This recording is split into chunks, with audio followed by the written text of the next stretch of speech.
साथियों, एक तरफ देश का बहुत बड़ा वर्ग एस्पिरेशनल है, तो दूसरी तरफ राजनीति की एक टोली है जिसका जीवन मंत्र बन गया है ऑलवेज अगेंस्ट।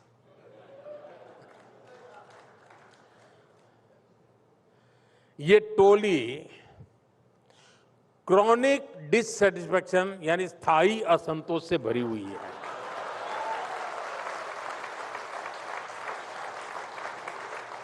आज मैं रिपब्लिक टीवी के दर्शकों को जरा इस टोली के लक्षण बताने जा रहा हूं। सिम्टम्स पता चलेगा तो आपको समझ आ जाएगा मैं क्या कह रहा हूं। आप आसानी से पहचान लेंगे। जी, जैसे मैं उदाहरण देता हूं, आप समझ जाएंगे। इनको आप अक्सर कहते सुनेंगे, अरे फला जगह तो 24 घंटे बिजली आती है, यहां क्यों नहीं?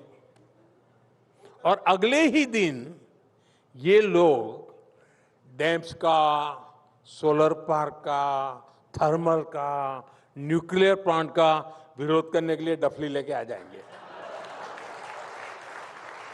यानी पहले दिन बिजली क्यों नहीं और दूसरे दिन तुम हाइड्रो पावर का डैम क्यों बना रहे हो?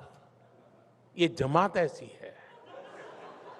ये वो लोग हैं जो खनिजों के खनन का विरोध करते थे, लेकिन आज पूछते हैं कि भारत का रेयर अर्थ मिनरल्स भंडार कहां है, सप्लाई चेन कहां है, और भारत में फलाने देश की तरह इलेक्ट्रिक व्हीकल का इकोसिस्टम क्यों नहीं है? ये वही लोग हैं जो कभी डेटा या आटा इसकी डिबेट चलाते थे। पहले डेटा की आटा बड़ा मजा आता था।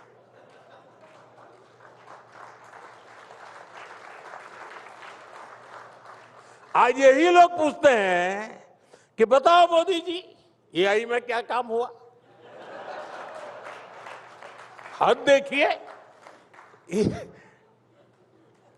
एक साथ में कहते हैं, एक ही साथ में कहते हैं कि एआई में ये होना चाहिए था, वो होना चाहिए था, हुआ क्यों नहीं? लेकिन दूसरी साथ में वही लोग कहते मिलेंगे, अरे ये डेटा सेंटर क्यों बना रहे हो, ये सेमीकंडक्टर प्लांट क्यों लगा रहे हो? और फिर ये लोग उसके 100 नुकसान गिनाने के लिए घंटे घंटे भर सोशल मीडिया की स्क्रीन पर दिखेंगे, टीवी डिबेट में दिखेंगे, अखबारों में भरे रहेंगे। साथियों, ये लोग करप्शन को लेकर दुनिया भर के इंडेक्स उठाकर लाते हैं, भारत को कटघरे में खड़ा करते हैं। इनके इकोसिस्टम का मीडिया भी 24-24 घंटे उछालता रहता है, लेकिन जब करप्शन के विरुद्ध एक्शन होता है, जब कार्रवाई होती है, तो यही लोग चिल्लाते हैं। सबसे पहले हल्ला मचाने का काम कौन करते हैं?